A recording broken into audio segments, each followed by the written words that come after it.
Welcome to the Light of Sirio podcast.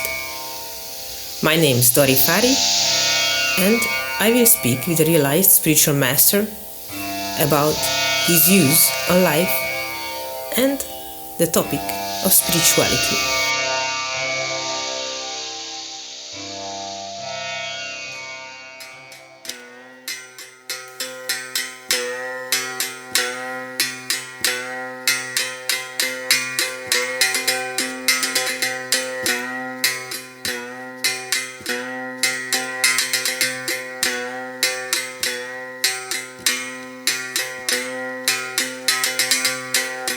Om Namah Savan Namo.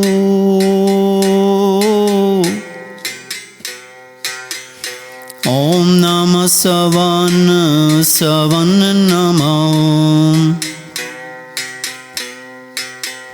Om Namah Savan Namo.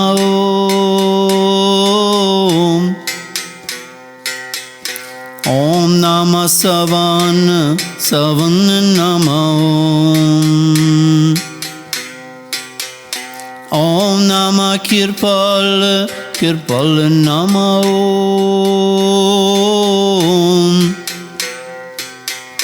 Om Namah Kirpal Namo.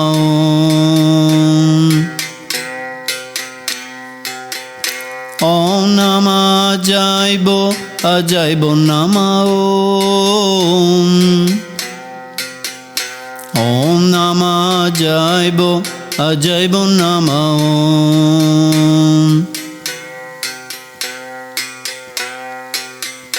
Om Namah Savan Namo. Om Namah Savan Namo.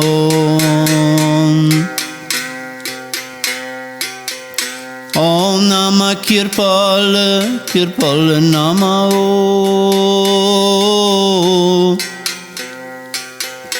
Om Namah Kirpal Namo.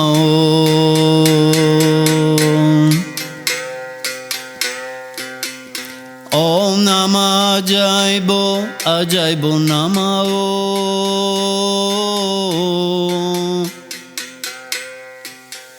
Om Namah Ajaibo Namo.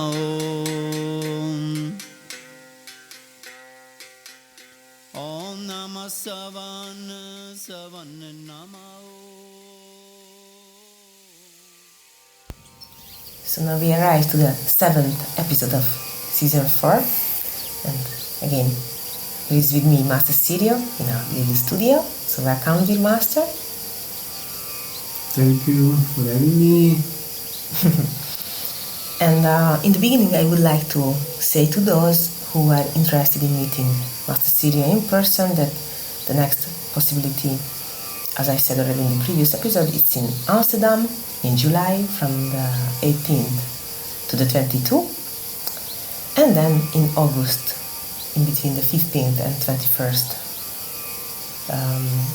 in the San Bani Ashram in Italy. So if you're interested in participating in an intense meditation retreat with Master Sirio, then you can contact me at the siriopodcast@gmail.com, or you can find further information at the siriosatsang.com website. And if you cannot come now in person to meditate with Master Sirio, I advise you to look up look for Daily Guidance Meditation Podcast, and you can enjoy daily a new episode to guide you into meditation. And in the previous episode we were talking about near-to-death experiences with Master Sirio, and after that, interestingly, by chance, but we know that things don't happen by chance, got into my hands a book of Master Kirpal, which is called The Mystery of Death. And I began to read a little bit this book, looking at it, and I found a part which I would like to read now, because I was just amazed how it's well connected to the previous episode. So it says, "That is not what it seems to be, and what it is taken for in common parlance. Death and life are correlative terms on the earth plane only. But in reality there is no difference between the two, and in fact one cannot be contradistinguished from the other, for death cannot swallow life, nor can death put an end to life. It is just an interchangeable process as two sides of a coin rotating on its axis. Do we not see day and night, light and darkness alternately coming and going, as the rotating earth spins and revolves round the sun, casting shadows of varying lengths at different places, while the sun itself continues to shine all the time? Death does not mean total extinction or annihilation, as at times it is believed to be. It is nothing but a change of consciousness from one place of existence to another place of existence.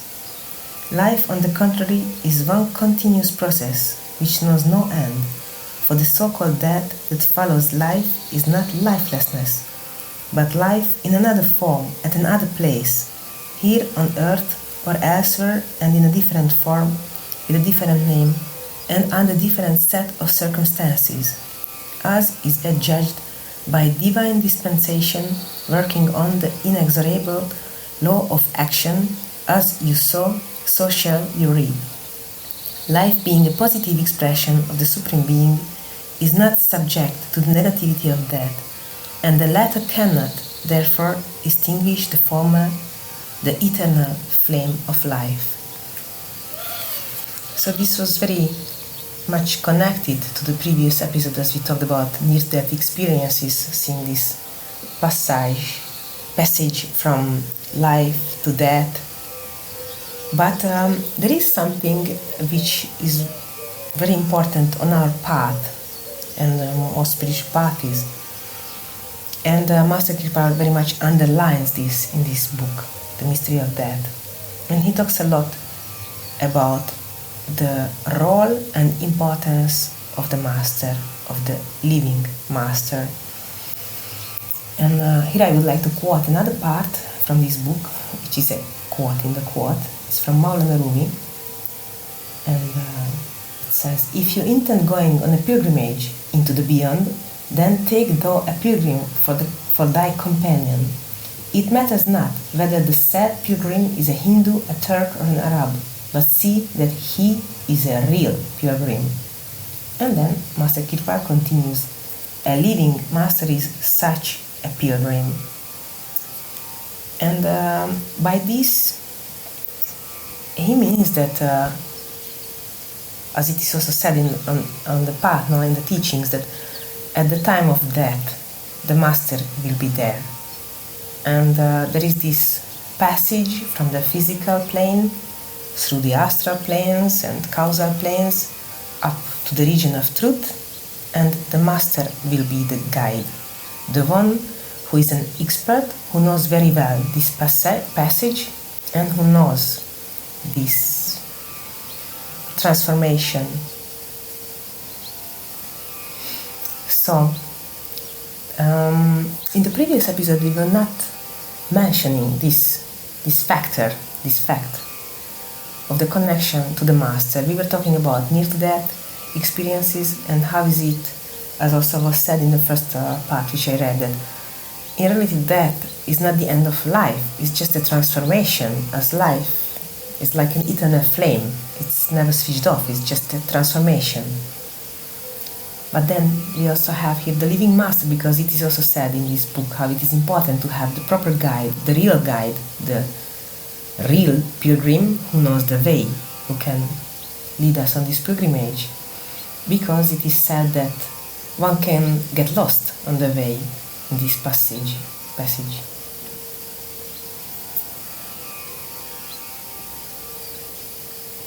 So, as we were saying last time, mentioning these cases of near-to-death experience, from those accounts, stories, one can understand that life it's eternal, as Master Kripal says in this part of the book Mystery of Death, which you just read. Life is a continuous phenomenon which never had a beginning or never will have an end.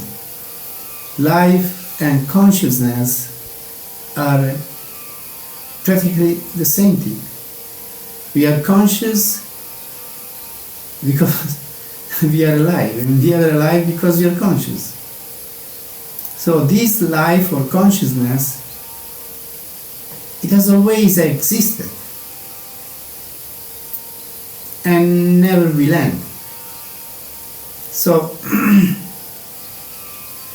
in this quote, Master Kripal says that it's like the sun that keeps shining all the time. Although the earth rotates around the sun, and sometimes it's day, sometimes it's night, but the sun is always there shining. So the same is with existence, with life. We go through periods in which we are embodied in a physical body, and that's what we know as life, usually. At least people on this earthly plane understand to be alive when they are in a physical body. But life doesn't end with the end of this physical body, with the death of this physical body. When we get out of this physical body, as these people relate in the near-to-death experiences, you find yourself in another body, which is the astral body. And there you can travel in the astral plane.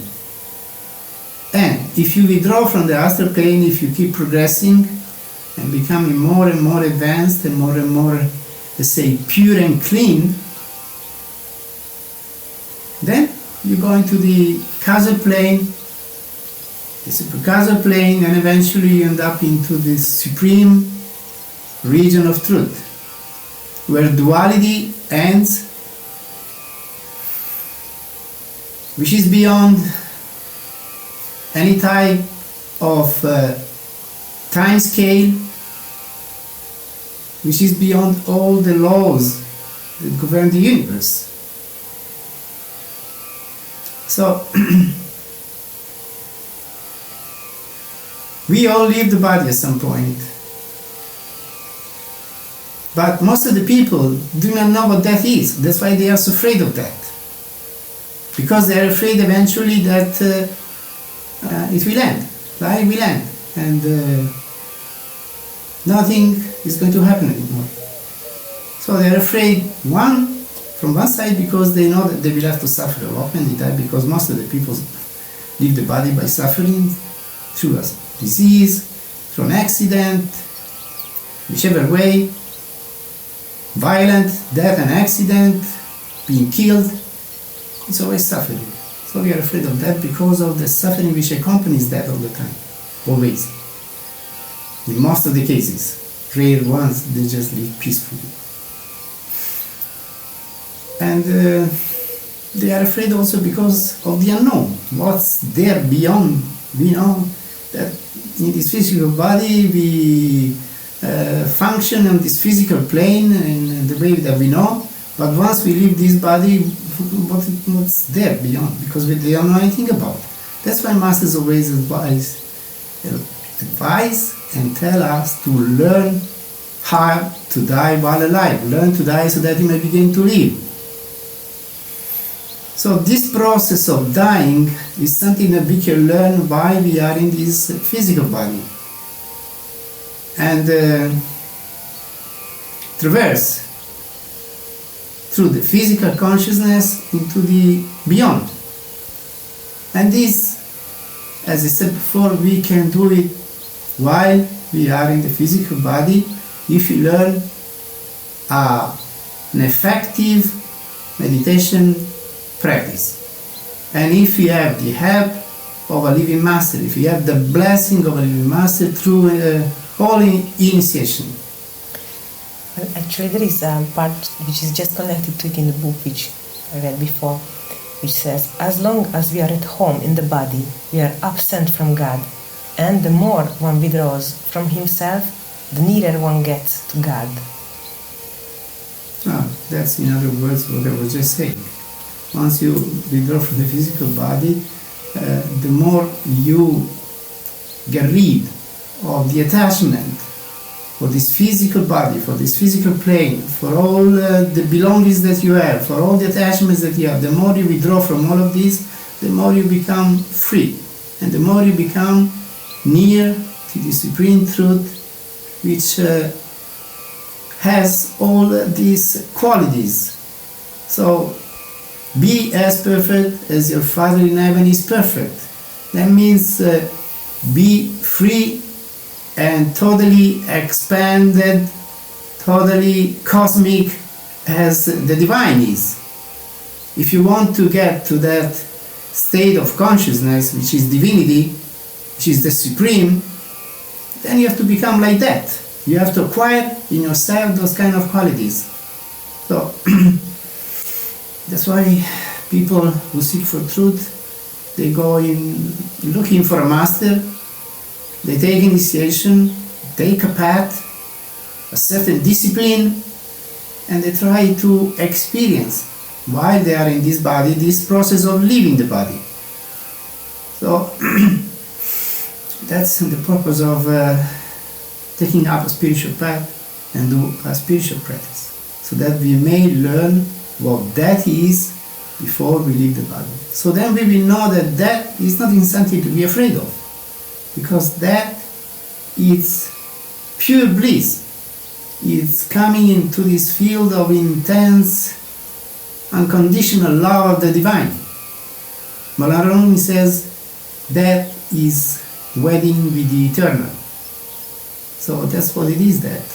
But of course, there also, as I was talking before, there are several levels, and the more pure we are, the more free we are from all the attachments, from all the bad qualities, or bad attributes, the more we become like the divine, so ready to merge with the divine, which is the supreme truth, which is the supreme love.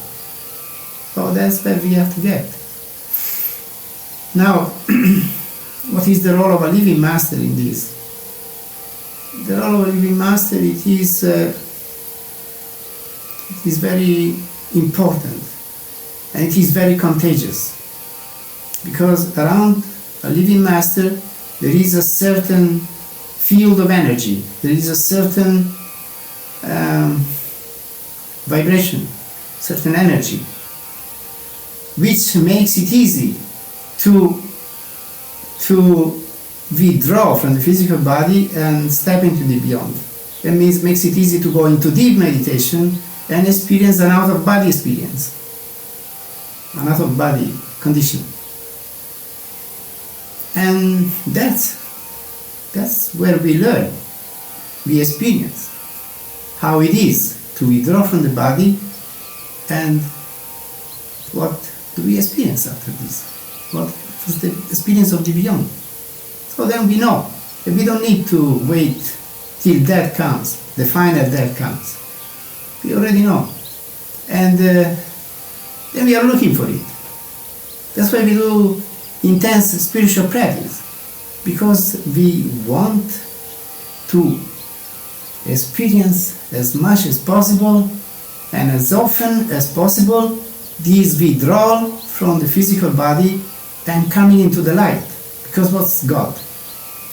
God is light, God is life, God is love, God is supreme consciousness, and that's where we feel good, that's where we feel blissful, that's where we feel ecstatic, intoxicated, and that's what makes life really vibrant, really intense. So that's why these mystics, they do so much spiritual practice. Why? Because they are stupid? No, because they find such a pleasure in the spiritual practice. Because it's such an incredible experience, which it is much more intense, much more beautiful, much more pleasant than any other experience. Look at these very important people, very wealthy people that have everything in this world, all the sense pleasures that they want, all the women they want, all the objects that we can have to make us kind of happy and important. And yet, at some point, they leave all of it and they go into a spiritual path, take a path with a master and do this intense meditation, because they understand, they know, they experience the fact that this is much superior to all this empty, void of meaning, sense pleasures that we might have in this world. So, when we take initiation from the Master, we are told that when we leave the body, then the Master will be there to meet us and guide us into the beyond. That's the importance of the living Master. So, there are many cases, there are many instances of people going into very deep meditation and meeting the radiant form of the Master. So it's not something that is invented by somebody, or it's an empty promise of something. It's something which keeps happening. I saw it so much happening at the time of Master Kirpal. I saw it so much happening at the time of Sanji, and I see it so much happening even today. For many people, when we have retreats and have these very deep and prolonged meditation sittings, and they have these and many other experiences, inner experiences, of seeing the Master within, or seeing the Master body transforming into pure, resplendent light, or seeing the Master form transforming, changing into the form of all these previous Masters, both from this path and also from other paths. Because life, it's a very long process, and we go through so many incarnations. And a Master has been a Master already in so many incarnations, in so many paths, in so many traditions, in so many parts of the world, with so many different bodies. So there are Satsangis who tell me, I saw you changing into a Chinese Master. I saw you changing into this and that. This is not just the path of the Sant Mat path, the masters of this path, masters of all kinds. Some told me, I saw you changing into Maulana Rumi, or I saw you changing into anything. So, a Buddhist, monk, whatever. So many things. So that's the thing, The Master is a physical body, is an astral body. We all have a physical body, we have an astral body, we have a causal body, and super causal body, and then we are divine, totally divine, deep within ourselves. So once we leave the body, physical body, the Master will be there in his astral form to meet us in the astral body. Once we withdraw from all the astral planes, because it's not just one astral plane. As in this body we have 7 chakras, so also in the astral body there are 7 levels. And in the causal body also there are 7 levels, because that's how creation is made. There are always these 7 levels. So once we withdraw from all of these, eventually we end up in the absolute truth, in the super consciousness, the divine consciousness. And then we become totally divine ourselves, totally immersed with the divine. And why is it said that the Master is the guide? That at the moment of death, the radiant form of the Master is waiting for us and guides us. And why is it said that we can get lost on the way? So we die. One would think that there is this process, as we were talking about it at near-death experiences, that the people, most of them experience the tunnel, they go into the tunnel and they find themselves in the light. But it seems like those who have a near-death experience, they have like, it doesn't come to my mind in English, like a shorter road, like shortcut. A shortcut, yeah, scorciatoia in Italian, a shortcut, so that it's like there is a shortcut for them, just to right away have the experience and then come back.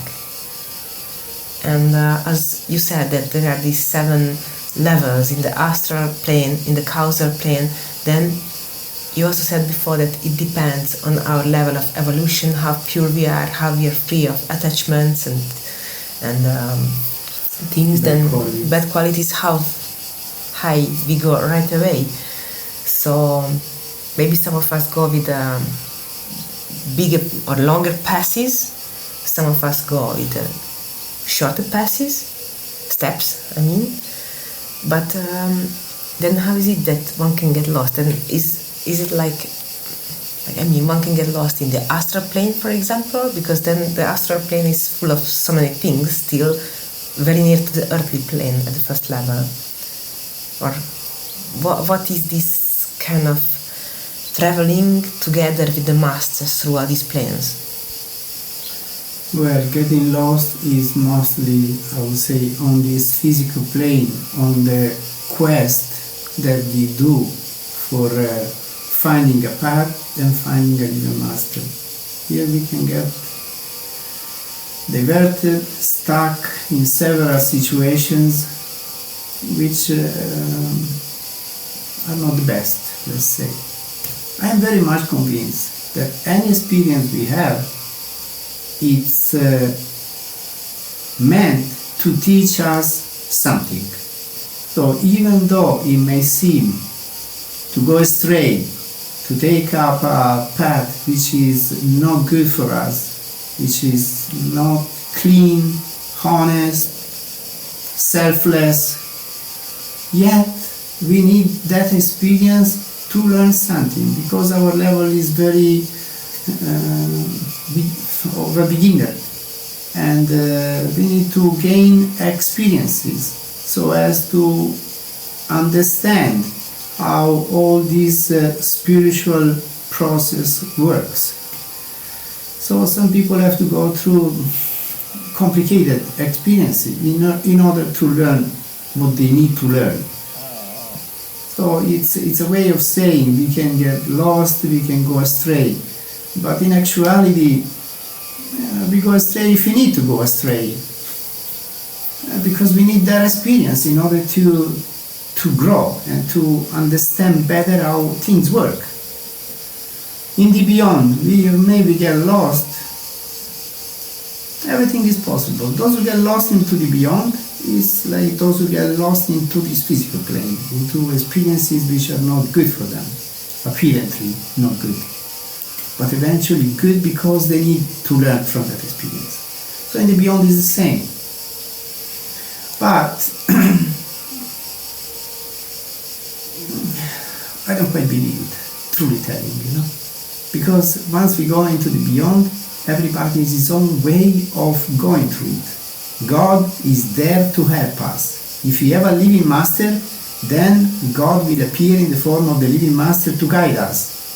If we don't have a living master, then it will come in the form of our relatives, parents, whosoever from our family has gone into the beyond, or if you have some kind of religious belief, it may come in the form of the founder of that religion to guide us. So we are always guided by God once we leave this physical body. And if you listen to these people relating their near-to-death experience, there you can understand that these people, many of them, they were not even believers. They were atheists or agnostic. And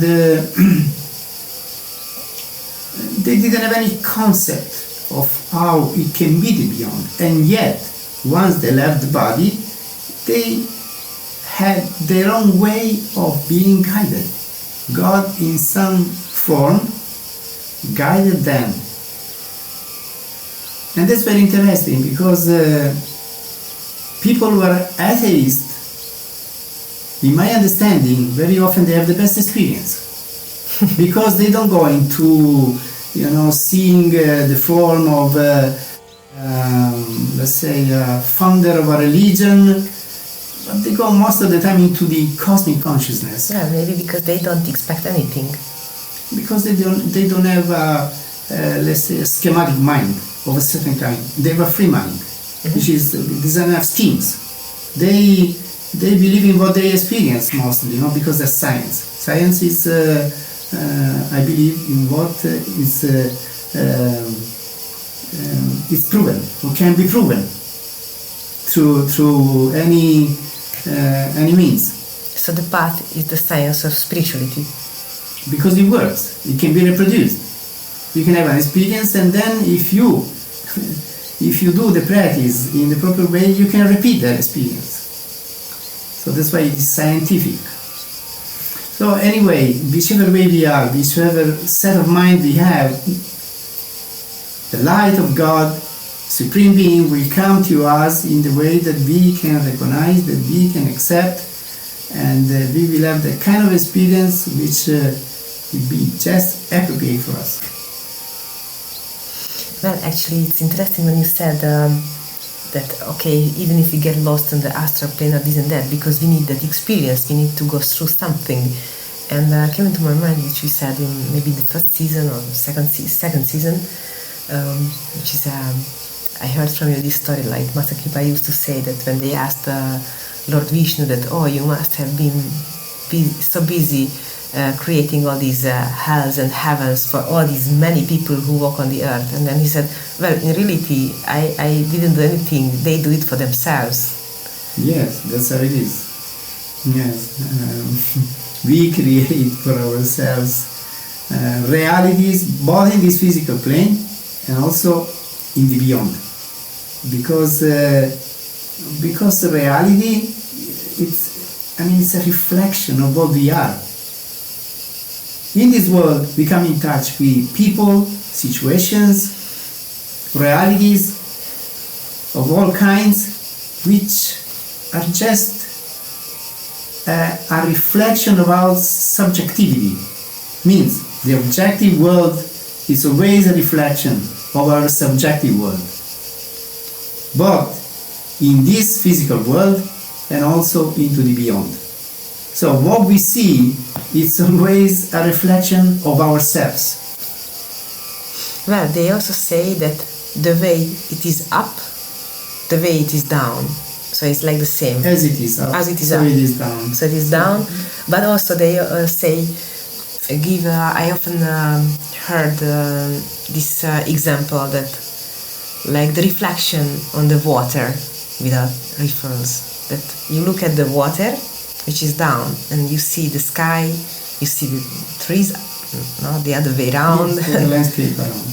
So they say that everything is like just like a mirror. So is it like this, that this physical plane in a way mirrors the beyond? And vice versa. Yes, that's what it means. Our subjective world is reflected in the objective world, and the objective world is reflected in our subjective world. Means our within shapes our reality. That's how it is. So what is like the example of a lake? We have this small lake. When the water is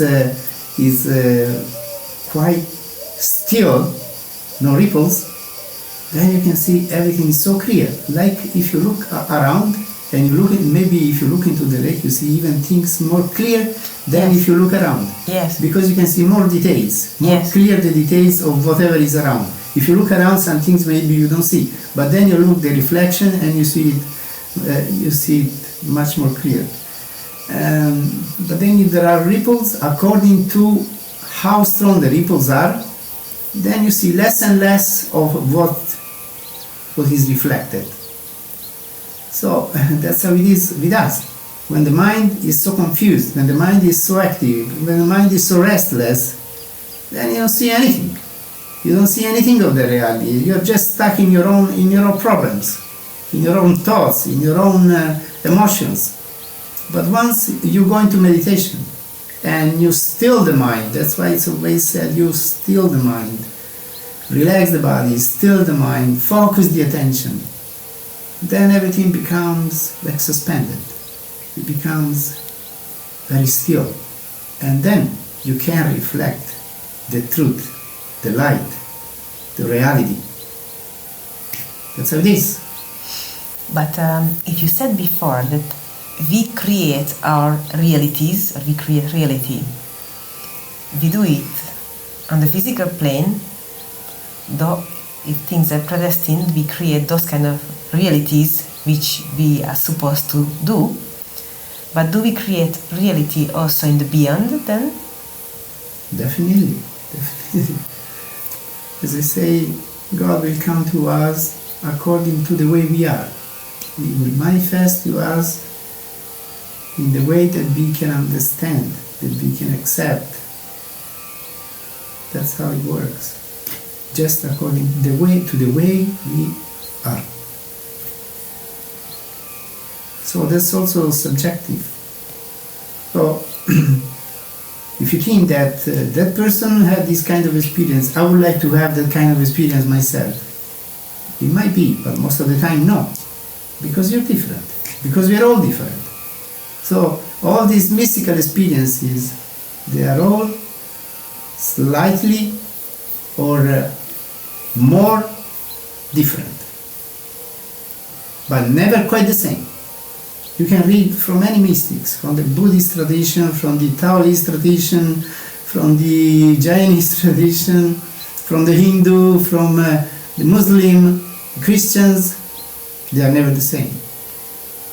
They are all different, because we are all different. So at least slightly different, or very different. Well, I have another question, which is a little bit of changing topic, but still very connected to this one. That recently somebody sent me an article which talks about that in particular moments some kind of particular channels open which help us connecting. And I thought about our previous podcast episode of the near-death experiences and crossing the tunnel, going into the light.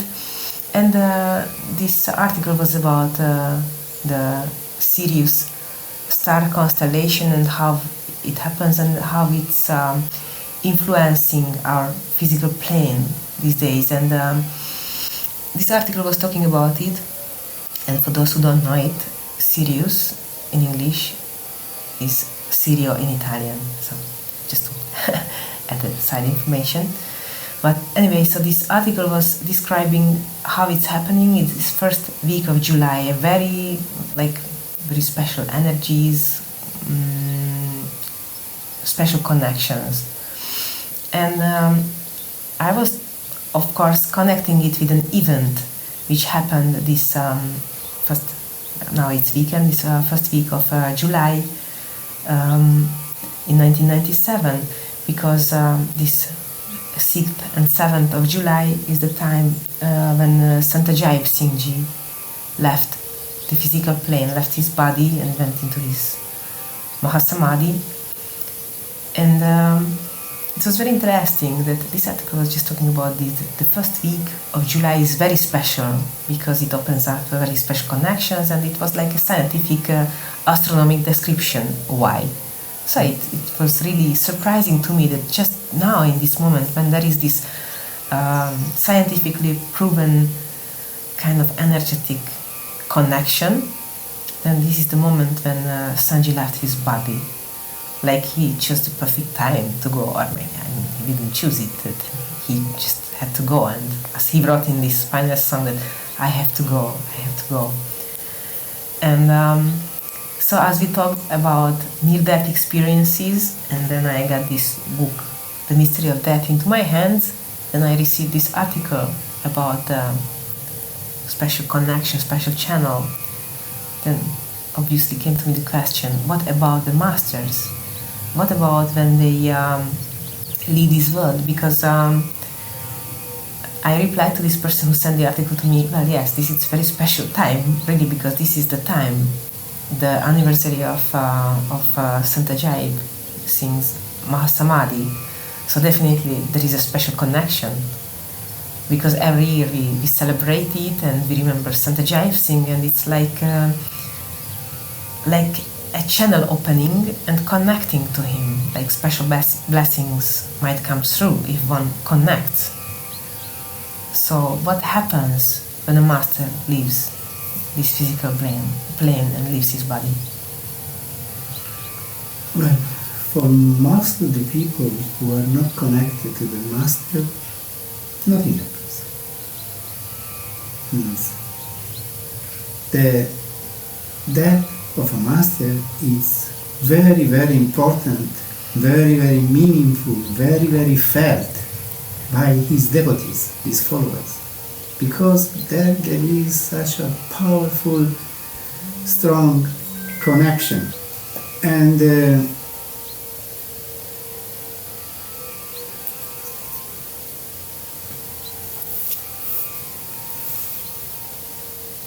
for the followers of a master, the leaving this physical plane of their master is such an incredible experience. Of course, again, it is not the same for all the followers. It's different for all of them, according to the intensity of their relation, of their inner connection with the master, with their master. There is a consequent, profound inner experience when the master leaves the body. So, for some of his followers who are not very connected to the master, who don't really love the master, who just took initiation because it happened somehow, but they didn't do any spiritual practice, it might mean not so much. Yes, the man who took initiation, he has left the body, okay. Everybody leaves this world sooner or later. For many people, this can be the comment. I mean, for many people, followers of a master. But then there are those who maybe met the master more times, so they experience much more with him, so they are much more connected with him, they love him much more. For them it will be a much deeper loss, but also a much deeper gain, because when the master leaves the body, you really experience something very powerful. And according to the intensity of your love for him and your connection to his consciousness, to his energy, correspondingly you will have a more powerful or less powerful experience. So I experienced this already 2 times in my life. When Master Kripal left the body and when Sanji left the body. And both the occasion, it was such a powerful experience for me, because I really loved Master Kripal above anything in this world. Because what I experienced with him, it was superior to any possible, imaginable something which I had experienced before. So I loved him so much, and I was so much attached to him. So when he left the body, it was for me so much more of a loss than when my father left the body, when my mother left the body, any of my relations, friends or anything. And when Sanji left the body, I had a very long experience with him, a very, very long time I spent with him, so many retreats, much more than I had with Master Kripal. So many years in which I related to this master in so many ways. I was his, let's say, one of his co-workers. So I had a lot to do with him, and I loved him so very much, and I experienced so many things with him, so I was very connected with him. And when he left, it was very, very, very, very powerful experience for me. Very deep, profound, shaking my whole being. I was weeping for hours and hours when I got the news that he had left the body. I couldn't stop for for so many hours. I just kept weeping because there was an incredible love for him on my side and for me from his side. So what is the death of a master for his followers? It's an incredible experience, and according to the intensity of your relation with him, of your love with him, of what you have experienced with him, you will have a corresponding intense experience. That's what I can say. I was listening to you saying weeping for hours, but I also heard sometimes from you, then also you brought a song in Italian, La Gela Festa del Sateguru, that today is the feast of the Sadguru, that his final exit from the physical cage. And let us celebrate. And I heard you saying that when the master leaves, then we have to rejoice that finally he leaves the physical plane, so finally the master is happy and doesn't have to bear the troubles of the physical plane. But then what is the weeping? The weeping is quite normal because that's love. Love becomes tears. That's quite normal. It doesn't mean that you are suffering because you're weeping. You are weeping because of joy, because of intense love. That's all. And this doesn't mean that you don't rejoice or that you don't celebrate. You celebrate in that way by weeping. And anyway, then it lasts. It lasts for not just one day. It lasts for several days, for quite a period. These intense emotions which are generated by this fact, this phenomenon of the master leaving the body. So you weep, you laugh, you do all possible things, and you are so deeply connected.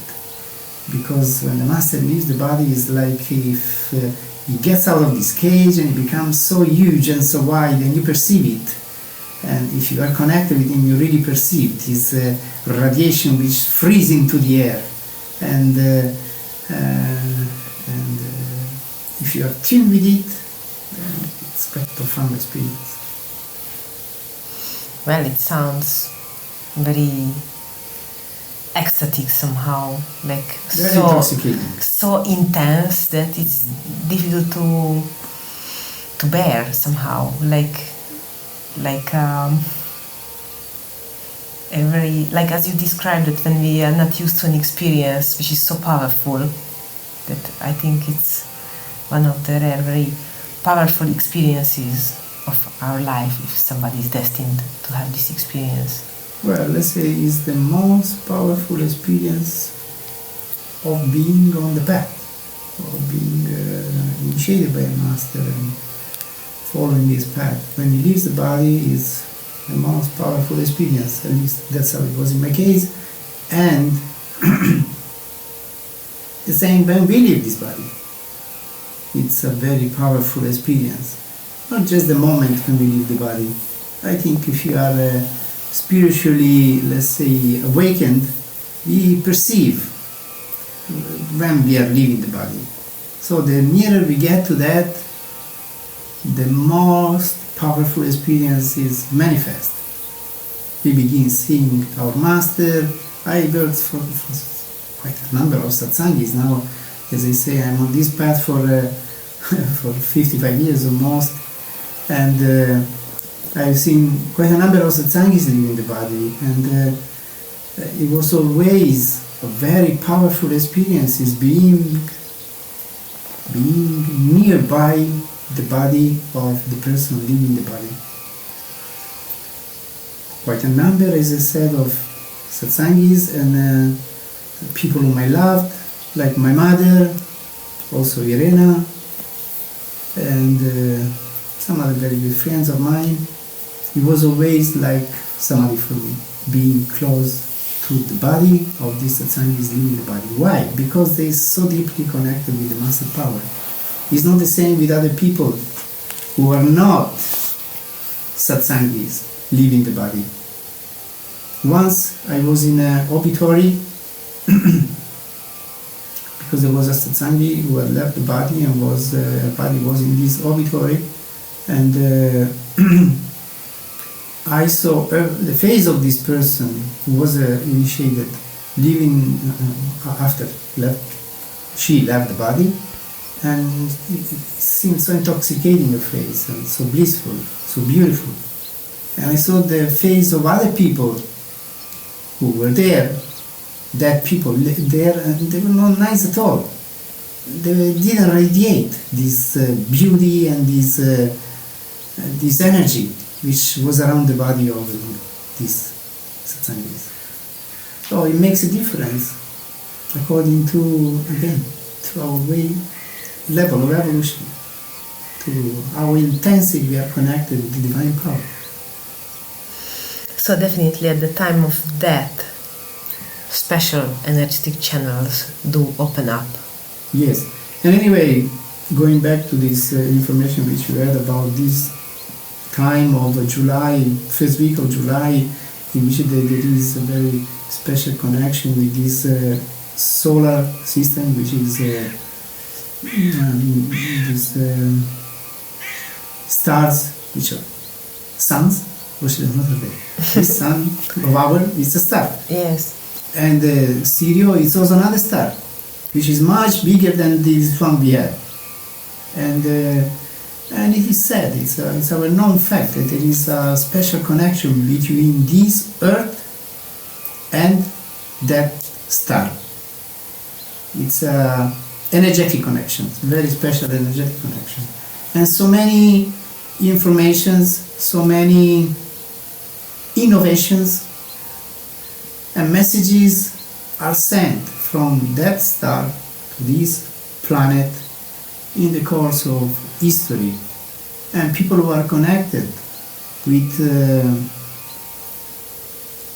extraterrestrial beings on this planet very often are connected with extraterrestrial beings coming from this Sirius.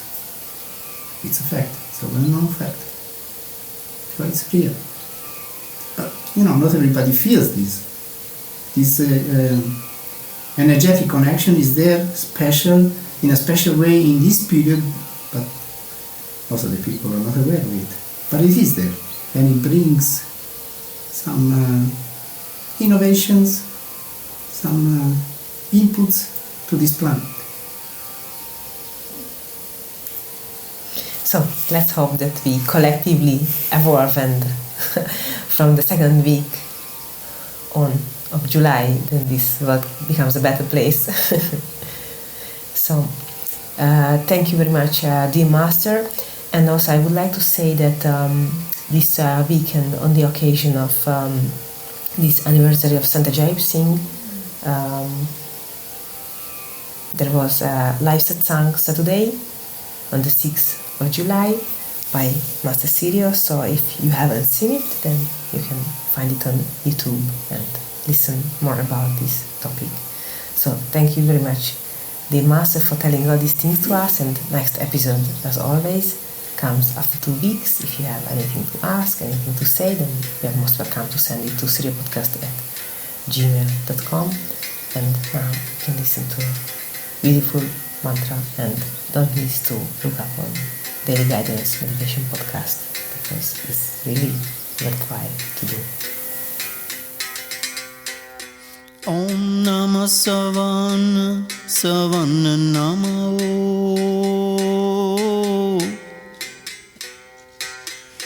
Om Namah Savan Namo. Om Namah Savan Namo.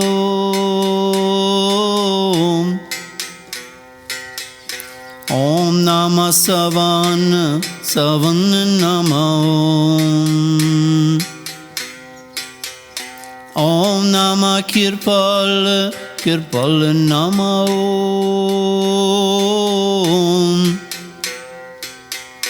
Om Namah Kirpal Kirpal Nama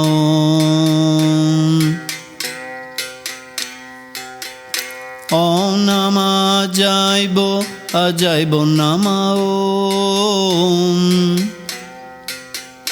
Om Namah Ajaibo Nama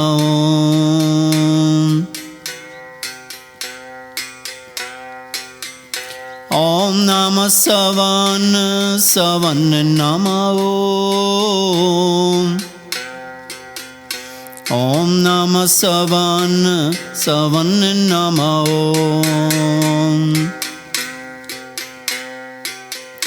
Om Namah Kirpal Nama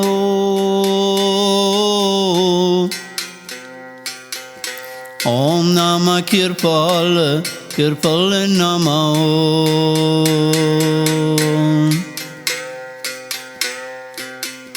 Om Namah Ajaibo Nama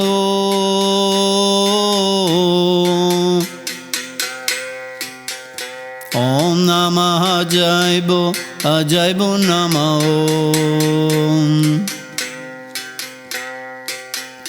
Om Namah Savan Nama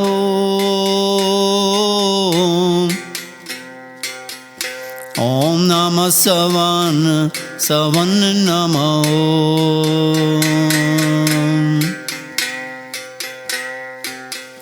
Om Namah Kirpal Nama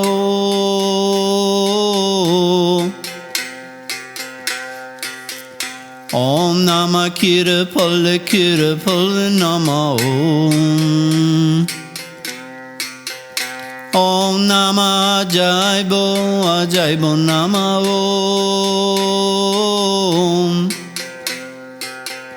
Om Namah Ajaibo Nama Om Namah Savan Nama Om Namah Savan Nama Om Namah Kirpal Nama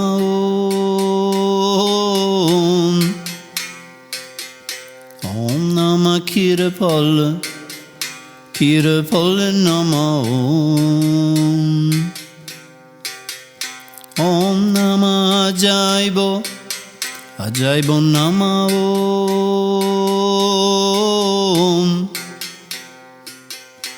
Om Namah Ajaibo Nama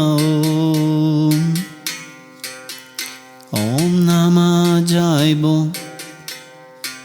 Ajaibo Nama